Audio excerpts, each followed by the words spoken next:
Sign the papers, Whitney. You were an investment that failed to mature, Quentin whispered, his voice smooth as poison, loud enough for his mistress in the back row to hear and giggle. Look at you. You're 30, wearing a polyester suit, and fighting for a toaster oven. I'm doing you a favor by setting you free to find someone in your tax bracket. He didn't know the woman trembling before him wasn't shaking from fear. She was shaking because she was about to buy the bank that held his mortgage, the fluorescent lights of the Los Angeles Superior Court, Stanley Mosque location, had a way of stripping away human dignity, leaving everyone looking pale, tired, and exposed. But for Whitney Kingsley, the exposure felt surgical. She sat at the defendant's table, her hands clasped tightly over the scuffed mahogany, staring at a stain on the wood that looked vaguely like a Rorschach test of her shattered marriage.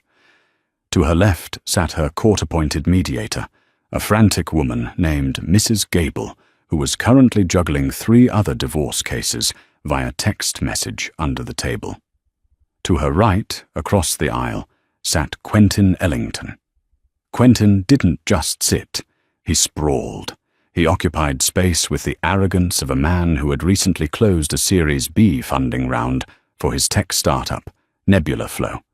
He wore a bespoke navy suit, cut Italian slim, and on his wrist sat a Patek Philippe Nautilus, a gift he had bought himself the day he filed for divorce. Mr. Ellington, Judge Holloway sighed, adjusting his glasses. We are here to finalize the division of assets. Your counsel claims that Ms. Kingsley is entitled to nothing. Quentin stood up.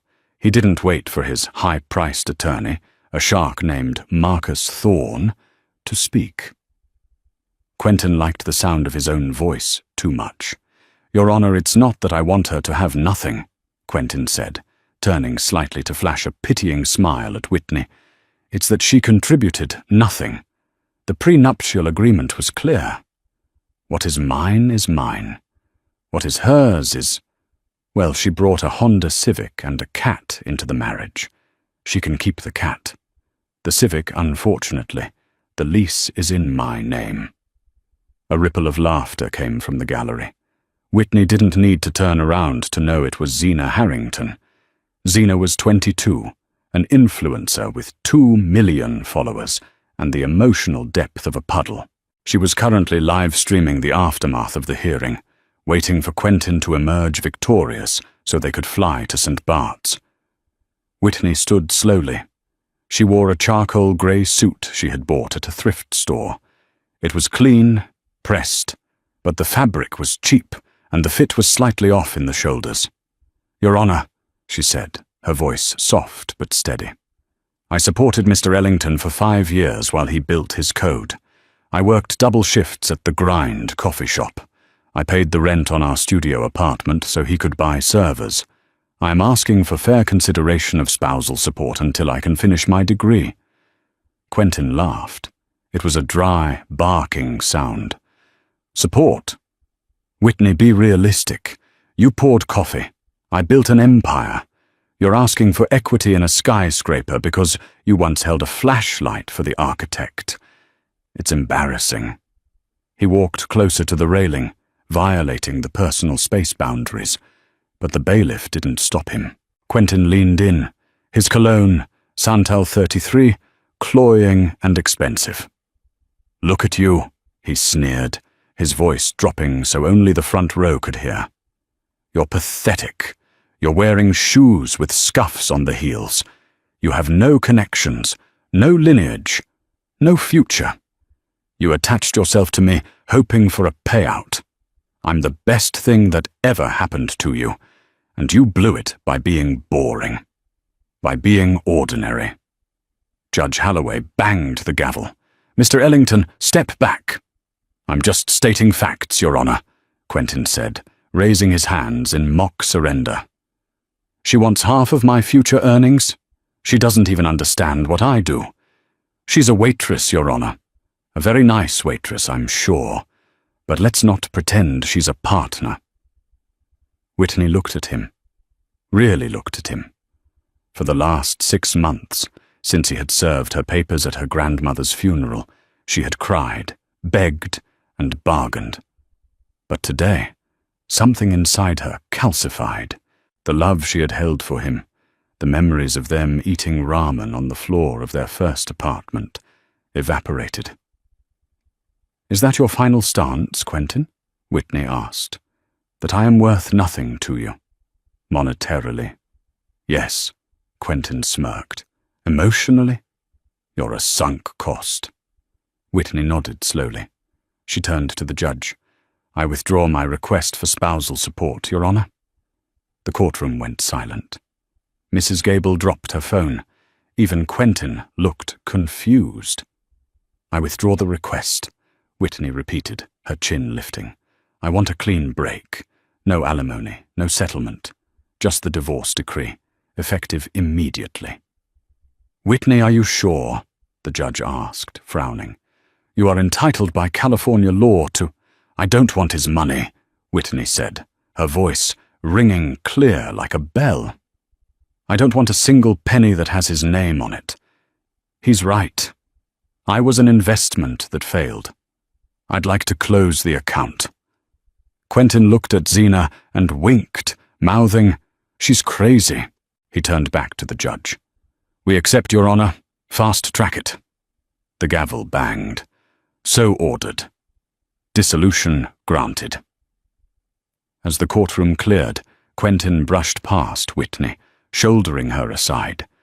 "You always were an idiot," he whispered. "You could have gotten at least $5,000 out of me to go away. Now you'll be serving lattes until you're 50. "Goodbye, Quentin," Whitney said. She didn't look back.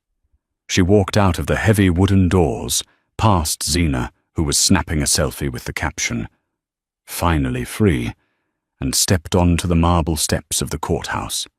The sun was blinding. Whitney reached into her cheap purse and pulled out a phone. It wasn't the cracked iPhone Quentin thought she used. It was a secure, encrypted satellite phone. She dialed a number from memory. "Status?" A deep voice answered on the first ring. "It's done," Whitney said. "The marriage is dissolved. My legal ties to Quentin Ellington are severed completely. He has no claim on my assets." "Understood, Miss Kingsley," the voice, Uriel Dalton, replied. "The board has been convened. The Noble Family Trust is unlocking your credentials as we speak.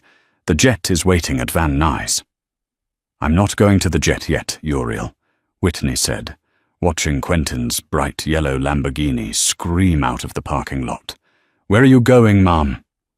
"I have a shift at the coffee shop," Whitney said. "I finish what I start." The contrast between Whitney's secret reality and her public existence was a jagged line she had walked for 7 years. After the courthouse, she drove her dented 2014 Honda Civic to The Grind, a hipster coffee shop in Silver Lake. The smell of roasted beans and stale almond milk was a comfort. This job had been her camouflage. "Hey, Whit, you okay?"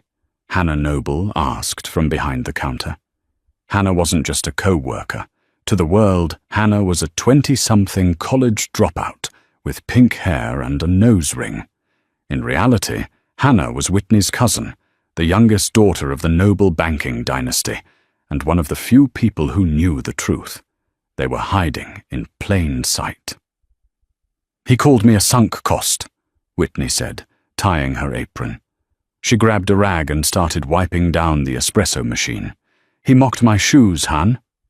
Hannah snorted, banging a portafilter against the knockbox. "The shoes are terrible, to be fair.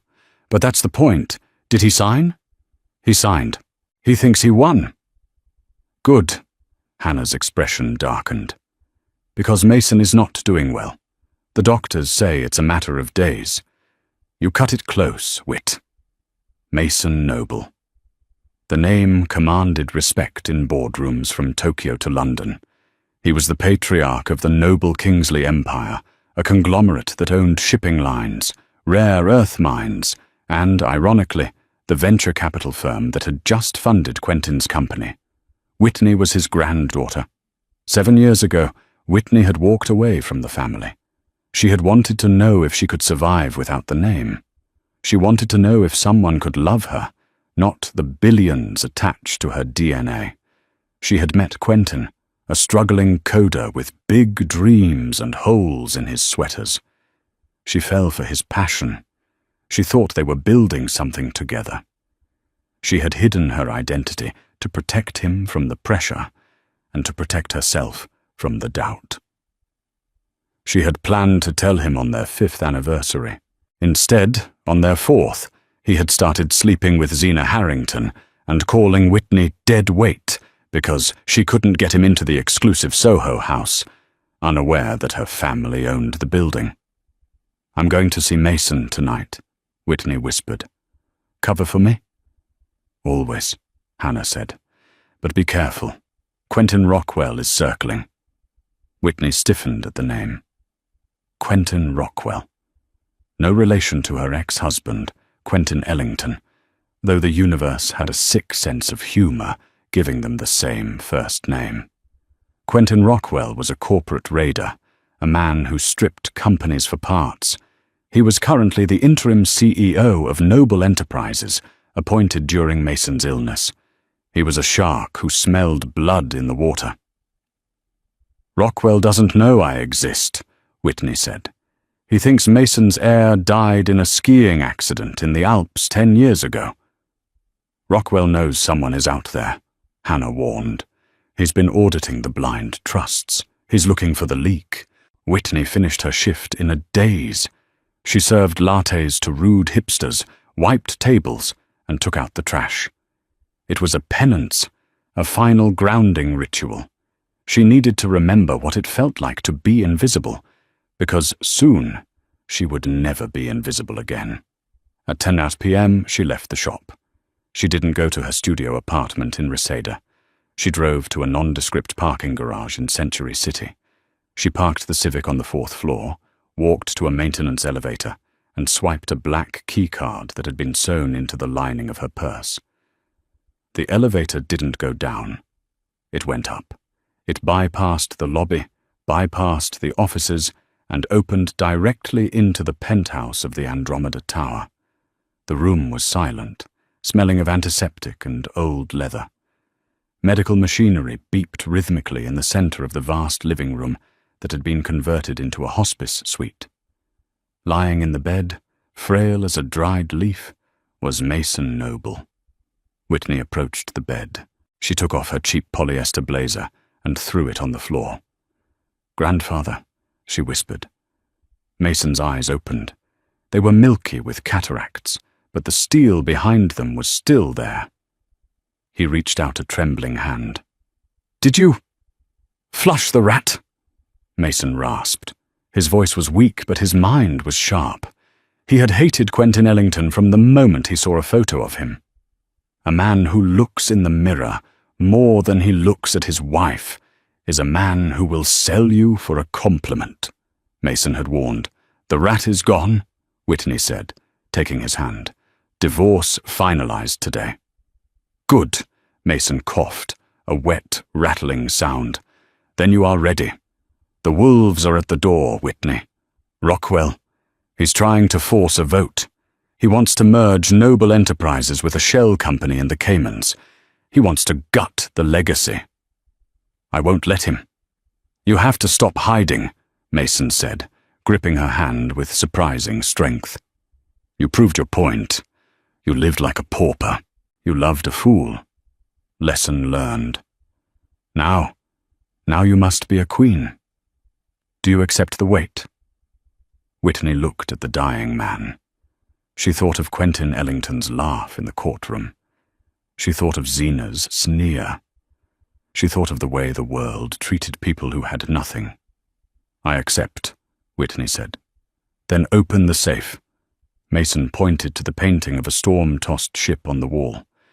"Take the ring. Take the seal. And tomorrow you go to the board meeting. And you burn them all down." Mason Noble died an hour later. Whitney didn't cry. She sat by his bedside, watching the sunrise paint the city of Los Angeles in gold and purple. The city that thought she was a waitress?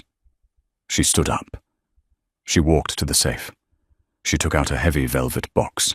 Inside was the noble signet, a heavy platinum ring with a black diamond, and next to it, a file marked Project Karma. She opened the file. It was a dossier on Quentin Ellington. Mason had been watching. He had every dirty secret, every illegal shortcut Quentin had taken to build Nebula Flow. Oh, Grandpa, Whitney smiled, a cold, terrifying smile. You really did think of everything. The funeral for Mason Noble was a private affair, but the reading of the will and the subsequent emergency board meeting of Noble Enterprises was the social event of the season. Though few knew the true stakes, it was held 3 days later at the Noble headquarters, a glass monolith in downtown LA. The boardroom was filled with men in $5,000 suits. At the head of the table sat Quentin Rockwell. Rockwell was a large man with a shaved head and eyes like a shark. He checked his watch. Ladies and gentlemen, the time has come. Mason Noble has passed without a declared heir. By the bylaws of this corporation, control reverts to the board, and as chairman, I move for an immediate vote to acquire Ellington Tech, formerly Nebula Flow, as our new digital arm. A murmur went through the room. Why are we acquiring a mid-tier startup? A board member asked. Because, Rockwell smiled, it shows we are modern, and because the CEO, Mr. Quentin Ellington, shows promise. He's hungry. Rockwell didn't mention that he had made a backroom deal with Quentin Ellington. Rockwell would buy Ellington's company for an inflated price, $500 million, and in exchange, Ellington would help Rockwell launder money through the tech infrastructure. It was a match made in hell. "Call in Mr. Ellington," Rockwell commanded. The double doors opened. Quentin Ellington walked in, looking like he owned the world. Zena was waiting in the lobby, but he had brought his A game. He shook hands with Rockwell. "An honor, sir," Ellington said. "I'm ready to take Noble Enterprises into the future." "We are voting on the acquisition now," Rockwell said. "All in favor?" Hands started to go up. "I object," a voice cut through the air. It wasn't a loud voice. It was melodic, calm, and carried the weight of absolute authority. The doors at the far end of the room, the ones reserved for the Noble family, which hadn't been opened in 10 years, swung open. Whitney Kingsley walked in, but it wasn't the Whitney from the courtroom. The polyester suit was gone. In its place was a crimson silk dress by Alexander McQueen, tailored to perfection, sharp as a blade. On her feet were Louboutin So-Kates, the red soles flashing like warning lights. Her hair, usually tied in a messy bun, was blown out in sleek, obsidian waves, and on her finger, visible to everyone, was the black diamond signet. Quentin Ellington dropped his water glass. It shattered on the floor. "Whitney, what are you doing here? The catering entrance is in the back." Rockwell narrowed his eyes. He recognized the ring. He felt the blood drain from his face. "Who are you?" Whitney didn't look at her ex-husband. She walked straight to the head of the table, flanked by Uriel Dalton and Olivia Anderson, the top litigator in the state. "Get out of my chair," Whitney said to Rockwell. "Excuse me?" Rockwell stood up, his face reddening. "Security." "Sit down, Mr. Rockwell," Uriel Dalton said, placing a heavy document on the table. "This is the last will and testament of Mason Noble, and this is the birth certificate of Whitney Kingsley Noble, his granddaughter, his sole heir." Silence. Absolute, suffocating silence. Quentin Ellington let out a strangled noise. "Granddaughter? No, that's impossible. She's poor. Her car doesn't even have air conditioning." Whitney finally turned to him. The look in her eyes wasn't anger. It was boredom. "Hello, Quentin," she said. "You were right in court. I was hiding something. I was hiding the fact that my family could buy and sell your entire existence before breakfast. She turned back to the board. I am Whitney Noble. I own 51% of the voting stock of this company, and I am freezing all acquisitions immediately. You can't do that, Rockwell shouted. The deal with Ellington is practically done. The deal is dead, Whitney said, taking the seat at the head of the table as Rockwell was forced to scramble aside. And as for Nebula Flow, she picked up the file Mason had left her. We aren't buying it, Whitney said, opening the folder. We're auditing it. Mr. Ellington, my forensic accountants have found some interesting discrepancies in your user data. It seems you've been inflating your numbers to secure loans. That's fraud, Quentin. Quentin Ellington went pale. Whitney, wait. Baby, let's talk. Baby? Whitney raised an eyebrow. I believe the term you used was sunk cost. She pressed a button on the intercom. Security, please escort Mr. Ellington off the premises and notify the SEC. I think they'll want to see these files. Quentin Ellington began to stammer, sweating through his Italian suit. Whitney, we're married. We're partners. Divorced, Whitney corrected, holding up the papers he had been so eager to sign. As of yesterday, you wanted nothing, Quentin. You got it. As security dragged a shouting Quentin Ellington out of the room, Whitney looked at Quentin Rockwell. The older shark was staring at her with a mix of hatred and fear. Round one, Mr. Rockwell, Whitney said, smoothing her red dress. Shall we begin the real business? The drama was just starting. Whitney had revealed her name, but the war for her legacy and her soul had only just begun. She had crushed her ex-husband, but Rockwell was a different beast entirely. And somewhere, in the shadows of the internet, the story of the barista billionaire was about to leak, and the world would demand a show. The explosion didn't happen in a boardroom or a courtroom. It happened on a smartphone screen, specifically on the feed of Pop Culture Tea, a YouTube drama channel with 6 million subscribers run by a commentator named Truth Seeker. Quentin Ellington sat in his minimalist glass-walled office at Nebula Flow, nursing a scotch at 11 Cest a.m. His hands were shaking. The SEC audit notification was sitting on his desk, a heavy cream-colored envelope that felt like a death sentence. He had been trying to reach Zena all morning, but she wasn't answering. Sir, his assistant, a young man named Dave who looked terrified, knocked on the glass. You need to see this. Quentin waved him off. Not now, Dave. I'm strategizing. Sir, it's trending. #1 worldwide, above the election, above the Super Bowl. Quentin snatched the iPad from Dave's hands. The video thumbnail showed a split screen. On the left was a blurry cell phone video taken from outside the Stanley Moss Courthouse yesterday. It showed Quentin Ellington in his navy suit, sneering at a woman in a grey polyester outfit. The audio was crystal clear. You were an investment that failed to mature. On the right side of the screen was a high-definition photo taken inside the Noble Enterprises boardroom just hours ago. It showed the same woman, Whitney, radiating power in crimson Alexander McQueen, the noble black diamond prominent on her finger, pointing a finger at a cowering Quentin. The video title, Tech Bro Discards Wife, Finds Out She Owns the World. Quentin clicked play. The narrator, Truth Seeker, was practically vibrating with excitement. Guys, grab your snacks because the tea today is piping hot. It is scalding. You know Quentin Ellington, the CEO of Nebula Flow who poses for Forbes covers and talks about mindset? Well, yesterday he divorced his wife of 5 years, Whitney. He called her a sunk cost in open court.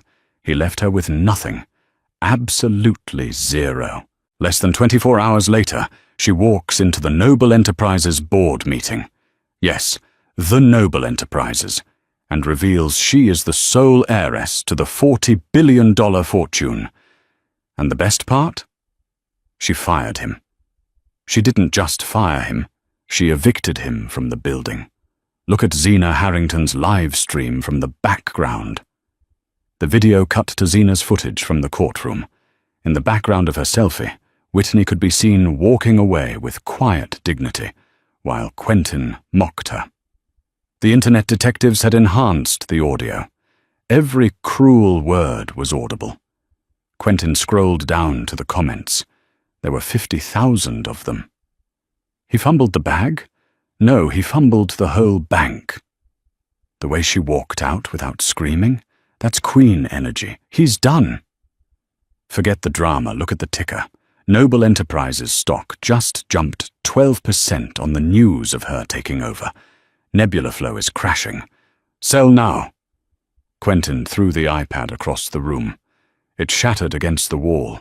Get Zena on the phone, he screamed. She posted that footage. She ruined me. Ms. Harrington, Dave stammered. She just posted a story. She's claiming she didn't know you were married. She says she's a victim of your manipulation. Quentin laughed, a hysterical, jagged sound. She was at the divorce hearing. She sat in the front row. The internet doesn't care about facts, sir. They care about the narrative. And the narrative is that you are the villain of the decade. His phone rang. It wasn't Zena. It was the landlord of the Nebula Flow office building. Mr. Ellington. The voice was cold. We've received notice from the parent company that your lease has been terminated effective immediately due to a violation of the morality clause. Parent company? Quentin gripped the desk. Who owns this building? Noble Real Estate Holdings, sir. A subsidiary of Noble Enterprises. You have 2 hours to vacate the premises. Quentin dropped the phone. Whitney wasn't just suing him. She was erasing him. She was systematically turning off the lights in his life, one switch at a time. Meanwhile, in the penthouse office of the Noble Tower, Whitney watched the same video. She sat in Mason's leather chair, which still smelled faintly of his cigars. She didn't feel triumphant. She felt heavy.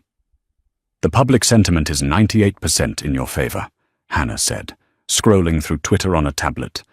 They're calling you the Countess of Karma. Team Whitney is trending. It's noise, Whitney said, turning her chair to look out at the smoggy Los Angeles skyline. Quentin Ellington is a distraction. Rockwell is the threat. Rockwell has gone dark, Uriel Dalton said from the corner. The security chief was reviewing surveillance feeds. He hasn't left his estate in Bel Air, but his lawyers are busy. They're filing an injunction to challenge Mason's will. They're claiming mental incapacity. They say Mason was too sick to sign the transfer of power. He signed it 3 days before he died, Whitney said. He was lucid. They have a doctor who says otherwise.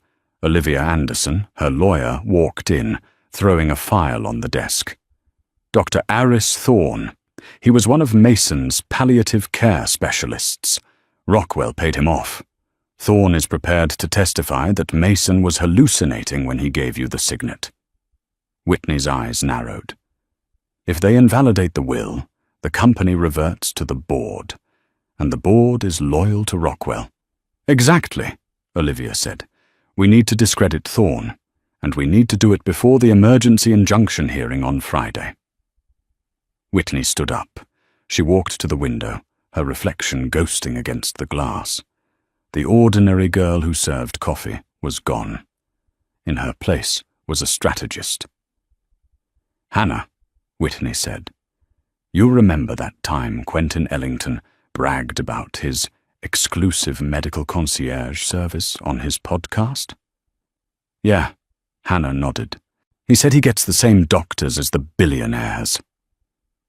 Find out if Dr. Thorne is on that list, Whitney said.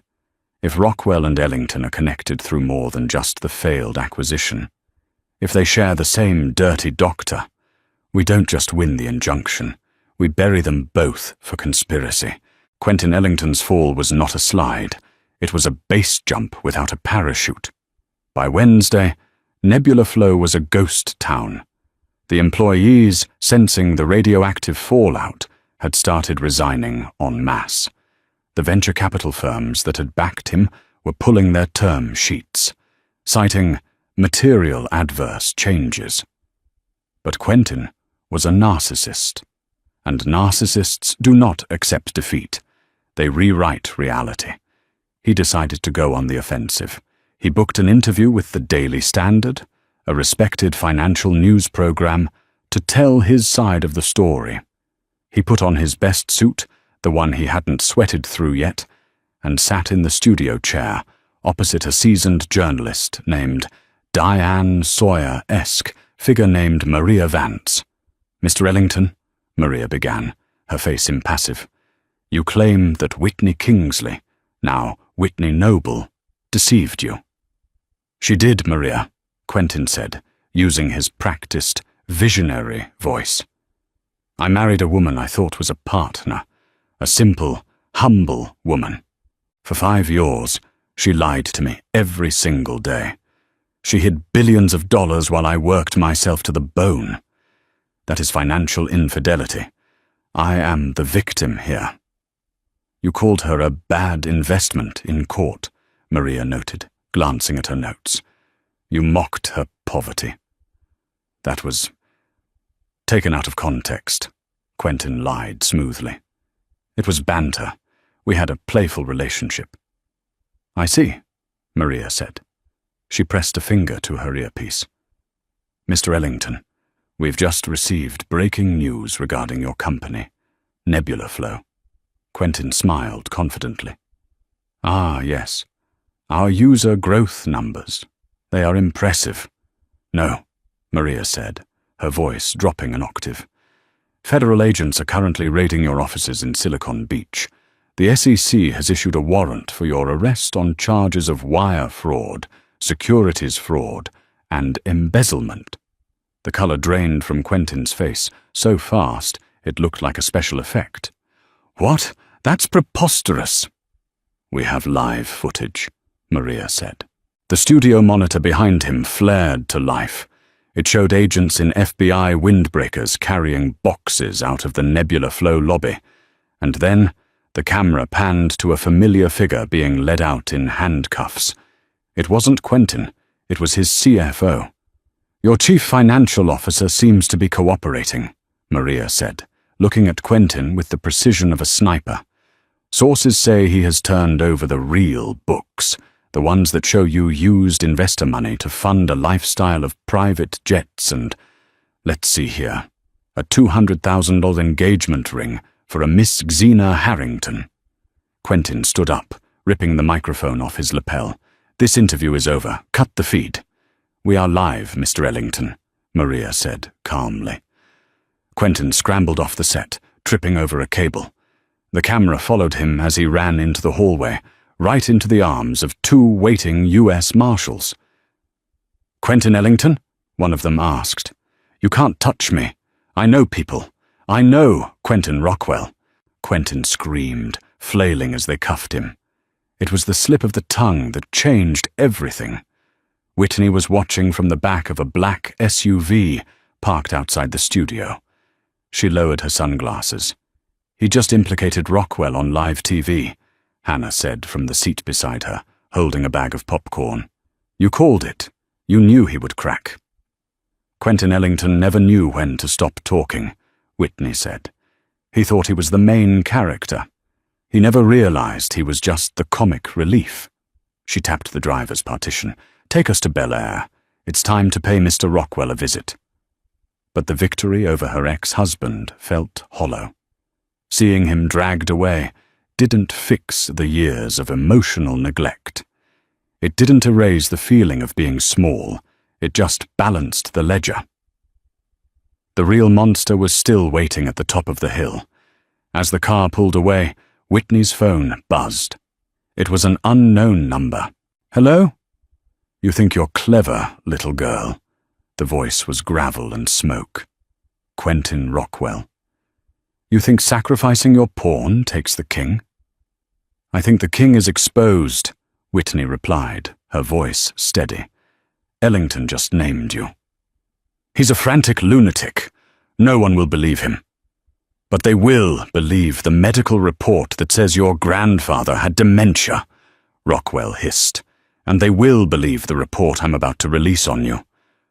What report? The one about your time in the psychiatric facility in Switzerland, 10 years ago, after your parents died. Whitney's breath hitched. That was a secret buried deeper than the bank accounts. After the car crash that killed her parents, a teenage Whitney had spent 6 months in a grief recovery center. It wasn't a psych ward, but Rockwell would spin it that way. Unstable, traumatized, unfit to lead. You stay away from my past, Whitney warned. Resign, Rockwell said. Step down as chairwoman by midnight, or the world finds out the barista billionaire is actually just a rich girl with a broken brain. He hung up. Whitney stared at the phone. Her hands started to tremble, a phantom echo of the girl she used to be. Whit? Hannah touched her arm. What did he say? Whitney looked up. The fear was there. Yes. But beneath it, the steel Mason had recognized was hardening. He's going to weaponize my grief, Whitney said. He wants to shame me for surviving. What do we do? Whitney looked at the screen of her phone, where the live stream of Quentin's arrest was playing on a loop. We don't hide, Whitney said. He wants to expose me? Fine. I'll turn the lights up so bright he burns. The emergency board meeting on Friday was less a corporate gathering and more a gladiatorial arena. The atmosphere was thick with tension. The stock price was volatile, bouncing between the optimism of Whitney's takeover and the fear of the looming legal battles. Quentin Rockwell sat at the far end of the table, smugness radiating off him like heat waves. He had his medical expert, Dr. Thorne, sitting beside him. He also had a stack of files, the leak about Whitney's mental health history. Whitney walked in alone. She wasn't wearing the red dress today. She wore a tailored white suit. Sharp, clean, unapologetic. Chairwoman, Rockwell nodded mockingly. I'm surprised you showed up. I thought you might be resting. I'll rest when the parasites are removed from this company, Whitney said, taking her seat. Let's get to it, Rockwell announced to the board. I move for a vote of no confidence in Whitney Noble. We have evidence that the transfer of power was coerced from a senile man by a woman with a documented history of mental instability. He slid the file down the table. Medical records, Switzerland. She was institutionalized, gentlemen. Do we want a hysterical girl with daddy issues running a global conglomerate? The old men on the board muttered. They looked at the file. They looked at Whitney. Sexism was a subtle current in the room, and Rockwell was riding it perfectly. Whitney didn't reach for the file. She didn't try to hide it. Is that it? Whitney asked. My grief? That's your weapon? She stood up. Yes. I was in a facility. I was 19. I watched my parents burn to death in a car wreck. I broke, and then I put myself back together. I learned how to survive when my world ended. Can you say the same, Mr. Rockwell? Or have you only ever destroyed things? Touching, Rockwell sneered. But shareholders don't care about your sob story. They care about stability. Speaking of stability, Whitney signaled to the door. Uriel, let them in. The doors opened, but it wasn't police. It was a woman, a middle-aged woman looking terrified, clutching a purse. Rockwell's face twitched. Who is this? This is Sarah Thorne, Whitney said. Dr. Thorne's ex-wife. The doctor at the table went pale. Mrs. Thorne, Whitney said gently. Please tell the board what you found in your husband's safe deposit box during your divorce proceedings last month. Sarah Thorne stepped forward, her voice shaking. I found a ledger, and a second passport, and a wire transfer receipt from a shell company called Rockwell Holdings, for $2 million. "That's a lie!" Rockwell shouted, standing up. "She's a bitter woman." "We have the ledger," Whitney said, dropping a heavy book onto the table. It landed with a thud that sounded like a gavel. "It details payments to Dr. Thorne dating back 3 years. Payments to oversedate Mason Noble. To keep him docile. To keep him from realizing you were siphoning assets to the Caymans." The boardroom erupted. "You weren't waiting for him to die," Whitney said, her voice rising, cutting through the noise. "You were helping him die." "You have no proof!" Rockwell screamed, losing his composure for the first time. "This is hearsay." "Is it?" Whitney pressed a button on the remote. The screen behind her lit up. It was a video, not from a security camera, but from a laptop webcam.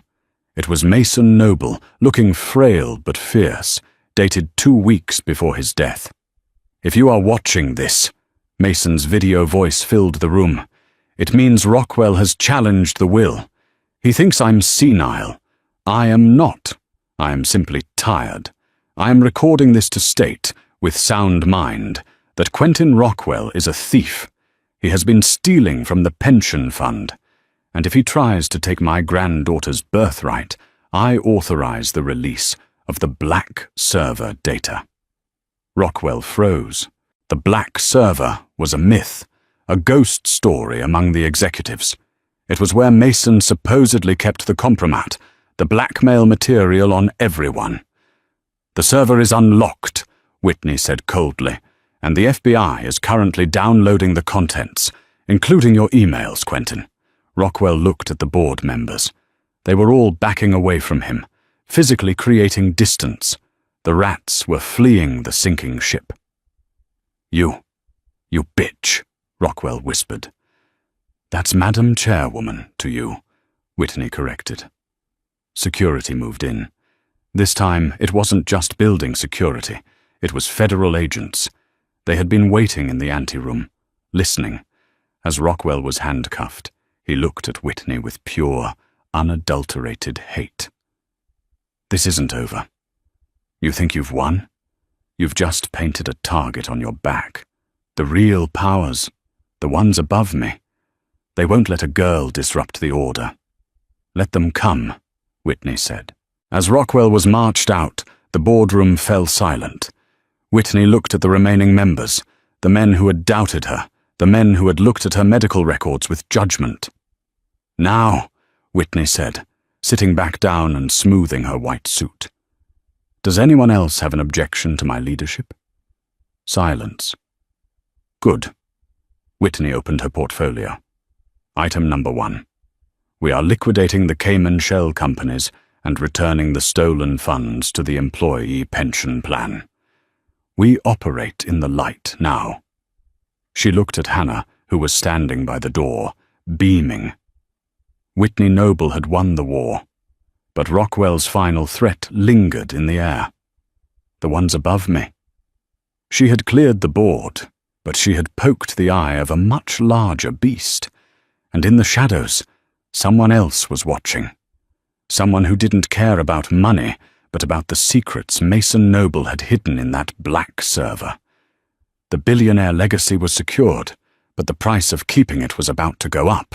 The arrest of Quentin Rockwell was not the end of the war. It was merely the end of the opening skirmish. The real battle lay inside the black server. For 3 days, Whitney didn't leave the penthouse. She slept on the leather sofa in her grandfather's office, fueled by black coffee and the terrifying adrenaline of revelation. The server wasn't just a repository of blackmail materials on unfaithful board members or corrupt zoning commissioners. It was a map of the world's shadow economy, a spiderweb of influence that connected noble enterprises to people far more dangerous than a greedy corporate raider. "You need to see this," Uriel Dalton said, his face grim.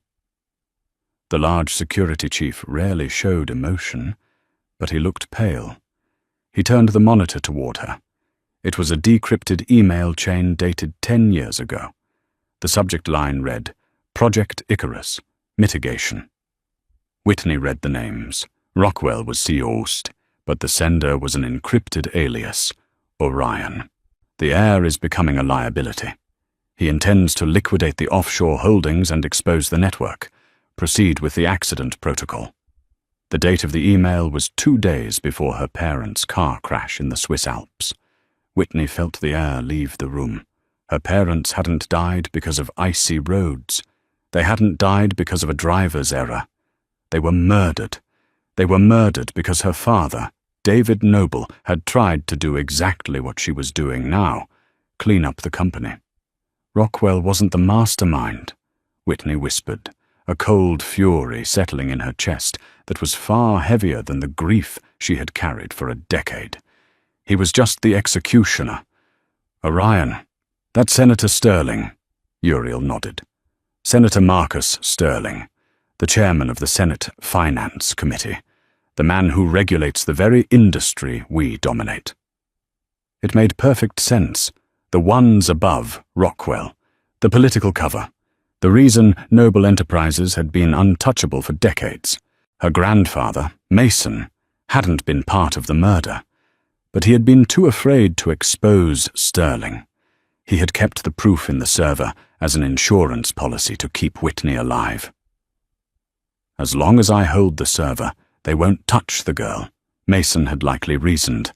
But now Mason was dead, and Whitney had unlocked the box. Her phone rang. It was a blocked number. "Ms. Noble," a smooth, cultured voice said. It was unmistakably Senator Sterling. "I saw the news about Mr. Rockwell, a tragic, aggressive overreach by a mid-level executive. I trust that concludes the unpleasantness." "It concludes nothing," Whitney said, her hand gripping the phone so tight her knuckles turned white. "I know about Project Icarus." There was a long silence on the line. "That is a very old ghost story, Whitney. Digging up graveyards is a dirty business.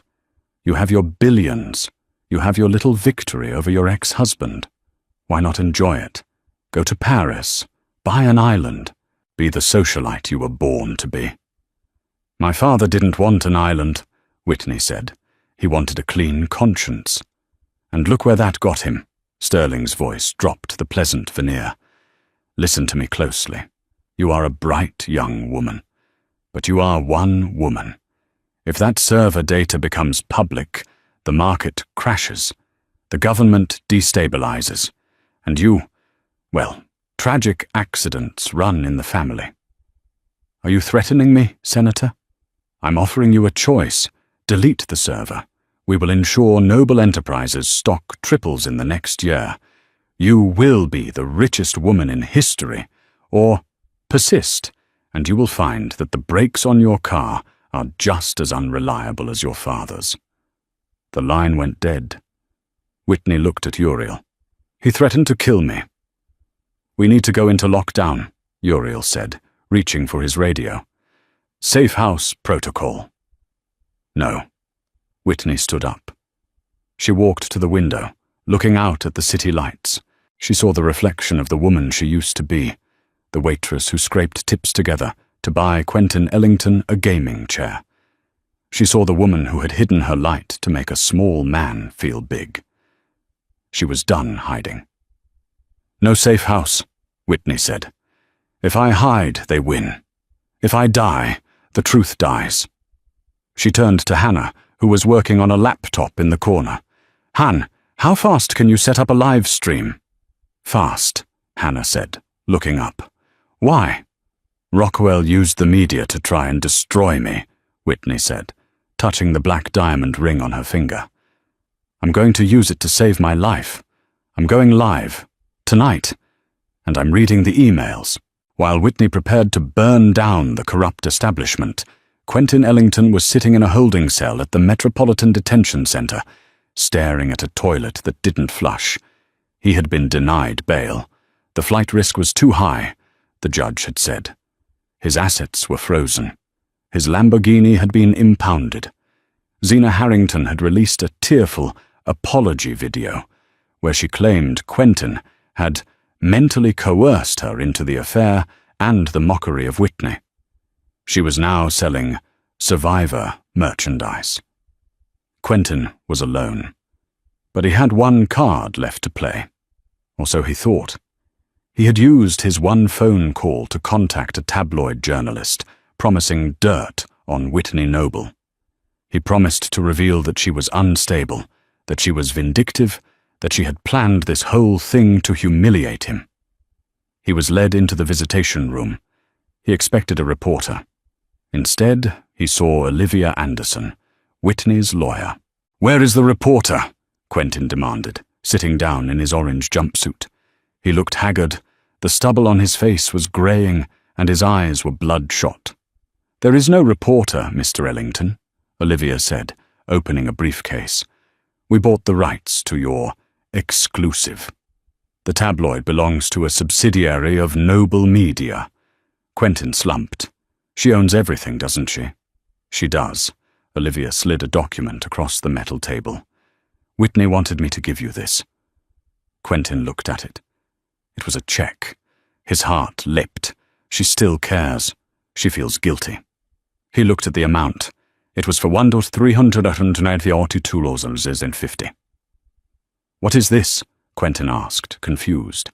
"That is the exact amount you contributed to the household expenses over the course of your 5-year marriage," Olivia said coldly. "Whitney had the accountants run the numbers. You paid for internet twice and a pizza in 2019. She is reimbursing you. She wants to be sure she owes you absolutely nothing." "She's mocking me," Quentin sneered. "No, Mr. Ellington. Mockery requires emotional investment.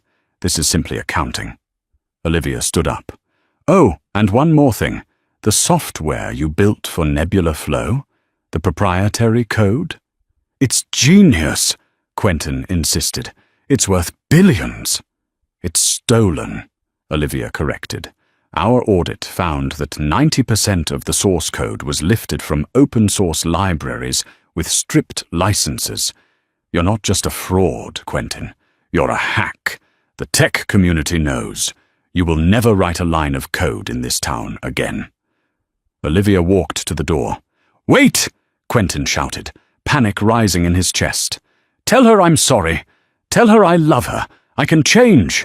I can be the husband she needs." Olivia didn't even turn around. The heavy steel door clanged shut, leaving Quentin Ellington alone with his check for $342.50, and the crushing realization that he was not the hero of this story. He wasn't even the villain. He was a rounding error.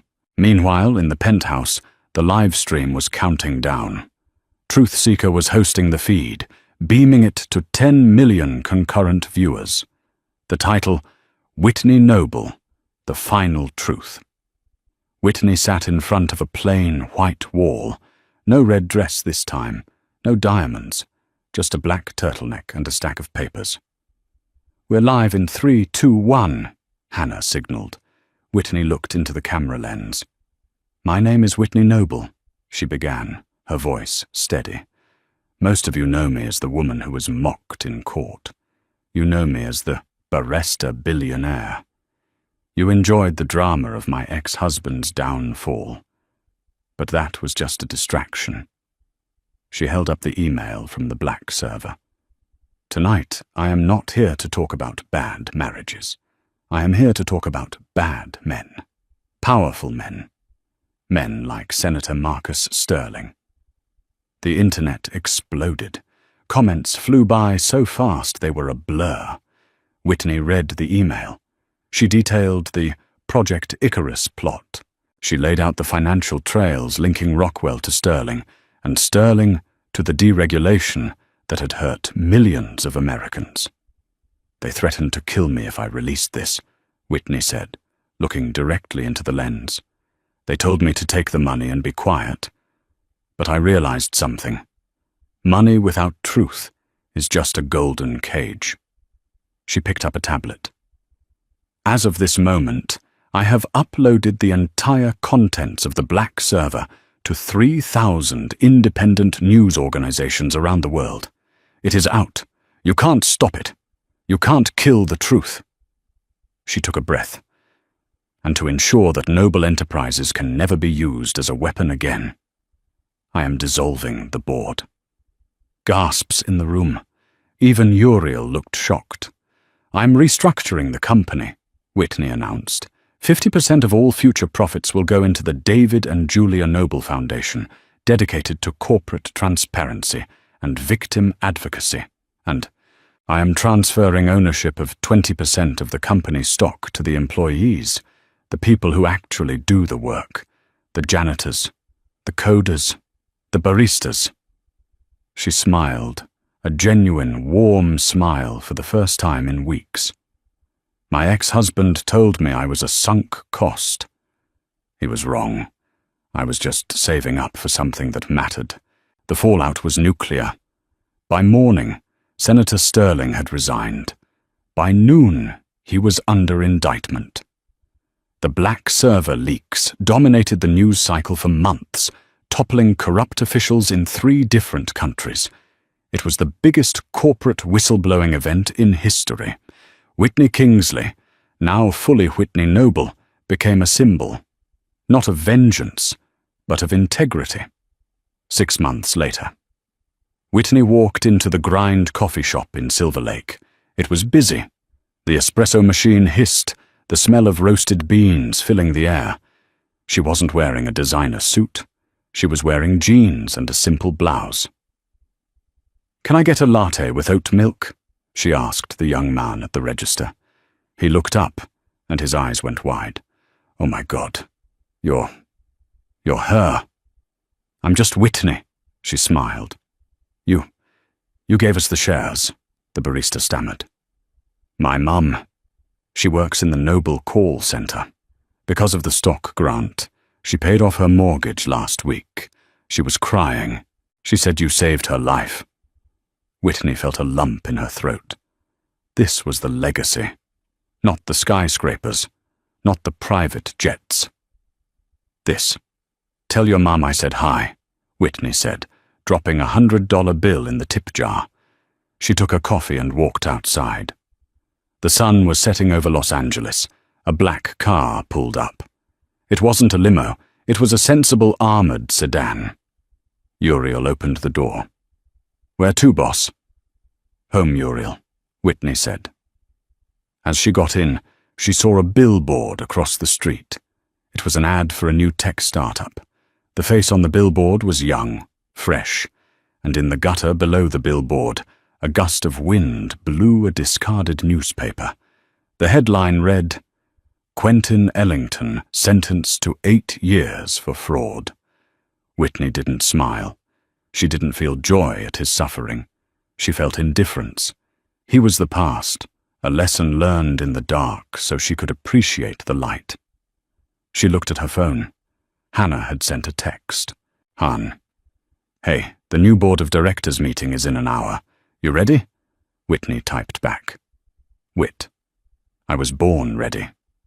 She wasn't the girl who served coffee anymore. She wasn't the victim in the polyester suit. She was Whitney Noble.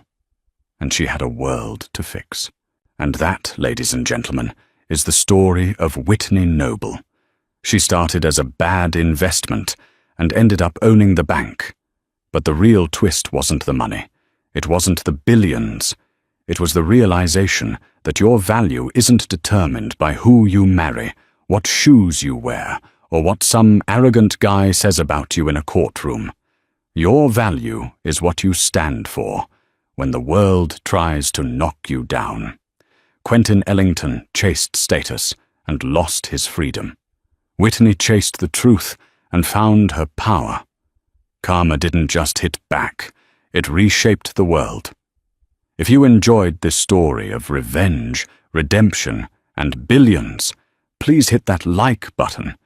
It really helps the channel grow. Don't forget to share this with someone who needs a reminder that they are worth more than they think. And make sure to subscribe and hit the notification bell so you never miss a story.